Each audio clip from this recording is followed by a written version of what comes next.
একজন মানুষ যে ছিল বিশ্বের সবচেয়ে ধনী অপরাধী, যার হাতে ছিল এক দেশের ভাগ্য এবং ধ্বংস। সে ছিল রাজা, কিন্তু তার মুকুট ছিল রক্তে ভেজা। তার নাম পাবলো এসকোবার। এই গল্প শুধু অপরাধের না, এটা এক ভয়ঙ্কর সাম্রাজ্যের উত্থান এবং পতনের গল্প। আপনি কি জানেন, এক সময় পাবলো এসকোবার পুরো কলম্বিয়ার 80% কোকেইন নিয়ন্ত্রণ করত? ভাবুন তো, এক মানুষ পুরো দেশের চেয়েও বেশি শক্তিশালী। জি ভাইয়া, নেটফ্লিক্সের নার্কোস দেখে যদি ভাবেন আপনি সব জানেন, তাহলে ভুল করছেন। চলুন তার গল্প শুরু করি। পাবলো এমিলিও এসকোবার গাভেরিয়া, জন্ম 1949 সালে কলম্বিয়ার মেদেলিন শহরে। ছোটবেলা থেকেই তার চোখ ছিল উঁচুতে। সে চেয়েছিল টাকা, ক্ষমতা, সম্মান, এবং তার জন্য সে বেছে নেয় অপরাধের পথ।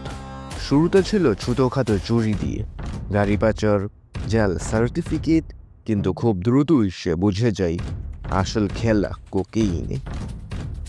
1970-এর দশকে কোকেইন মার্কিন যুক্তরাষ্ট্রের চাহিদার শীর্ষে, এবং পাবলো সে এই সুযোগটা কাজে লাগে। সে গড়ে তোলে মেডেলিন কার্টেল, এক বিশাল ড্রাগ সাম্রাজ্য। ভাবুন তো, প্রতিদিন 70 থেকে 80 মিলিয়ন ডলার ইনকাম। এত টাকায় তো ব্যাগ না, গোডাউন লাগে।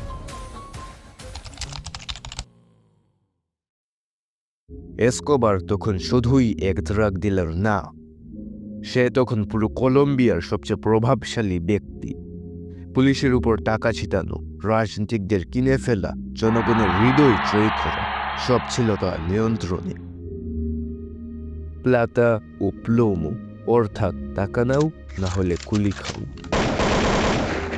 সে গরিবদের জন্য বাড়ি বানাতো, স্কুল বানাতো। অনেকেই তখন তাকে রবিন হুড ভাবত, কিন্তু এর পেছনে ছিল ভয়ঙ্কর হিসেব। জনগণকে ভালোবাসা দিয়ে নিজের রক্ষা কবচ বানানো, কিন্তু এ ভালোবাসা বেশি দিন টেকেনি। এসকোবার এর বিরুদ্ধে শুরু হয় এক বিশাল যুদ্ধ। একদিকে কলম্বিয়ান সরকার, অন্যদিকে মার্কিন DEA, আর তৃতীয় দিকে প্রতিদ্বন্দ্বী কার্টেলরা।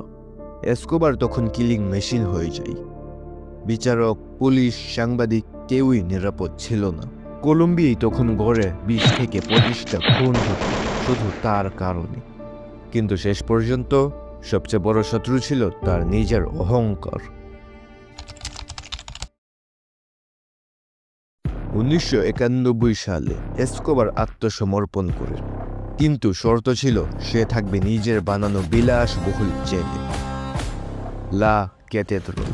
জেল বললে ভুল করবেন, ওইটা ছিল 5 তারকা রিসোর্ট, ফুটবল মাঠ, ডিস্কো, বারের ব্যবস্থা ছিল। কিন্তু সত্যিকারের নিয়ন্ত্রণ হারাতে শুরু করে সেখান থেকেই।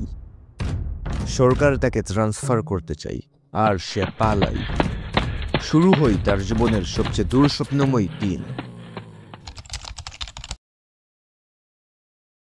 2 ডিসেম্বর 1993, পাবলো এসকোবারকে লোকেট করে কলম্বিয়ান পুলিশ। শেষ কলটি ছিল তার ছেলের সাথে। সে বুঝে যায় এবার শেষ। একটি ছাদের উপর গুলি খেয়ে মারা যায় পাবলো। কেউ বলে আত্মহত্যা, কেউ বলে পুলিশ মেরেছে। এক সময়ের বিশ্বের সবচেয়ে ধনী অপরাধী এখন পড়ে আছে এক ছাদের উপর, রক্তাক্ত একা। তার মৃত্যু শুধু এক অপরাধীর পতন ছিল না, এটা ছিল এক দানবীয় অধ্যায়ের সমাপ্তি। তবে তার উত্তরাধিকার আজও রয়ে গেছে নেটফ্লিক্স সিরিজে, ইতিহাসের পাতায় কলম্বিয়ার আতঙ্কে।